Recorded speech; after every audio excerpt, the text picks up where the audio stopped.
The United States National Security Council took a decision to regime change Imran Khan.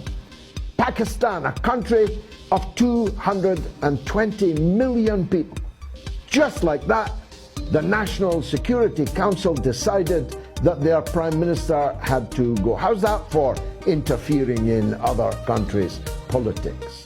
They conveyed it through Under Secretary of State Mr. Liu, L.U., who actually wrote it in a letter to the leaders of the opposition in Pakistan in terms, and I paraphrase, but only just a paraphrase.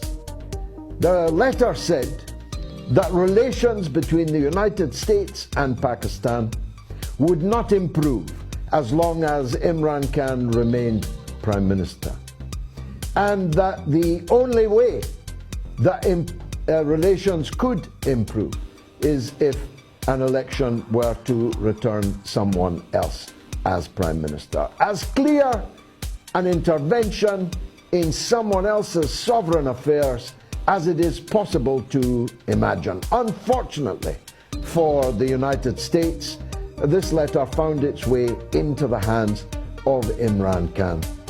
The proximate reason for it is obvious enough.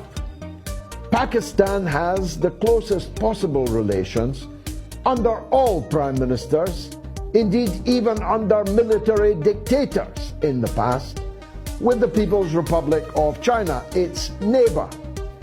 And that was difficult for a United States bent on regime change in Beijing to handle in the first place. But on the first day of the Russian military operation in Ukraine, where was Imran Khan? He was in Moscow, signing a deal with President Putin to receive, at knockdown prices, a guarantee of Russian gas and a guarantee of Russian wheat, in order to heat his people, in order to feed his people, in order to keep the wheels of industry turning for his people. In other words, he was doing his job, his duty as the Prime Minister of Pakistan. But this double harness of a Pakistan in closer cooperation with Russia and in an ironclad alliance with China lit a fuse which they hoped, still hope, would lead to the explosion of Imran Khan's premiership. They put together a motion of no confidence, which the Speaker just kicked out of Parliament this very day, because it was the fruits of a foreign conspiracy and because Imran Khan had already asked the President of the country to dissolve the National Assembly and hold general elections within 90 days.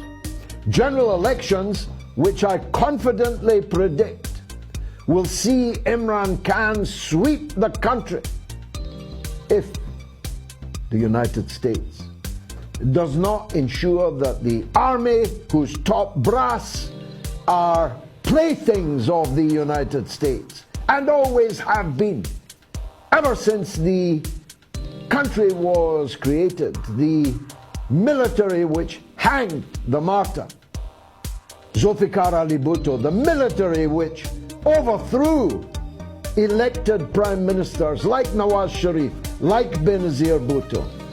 If the military rigs the election, then there will be serious trouble in Pakistan, a mighty country in a strategically vital place in the world, and of course in possession of a fleet of nuclear weapons.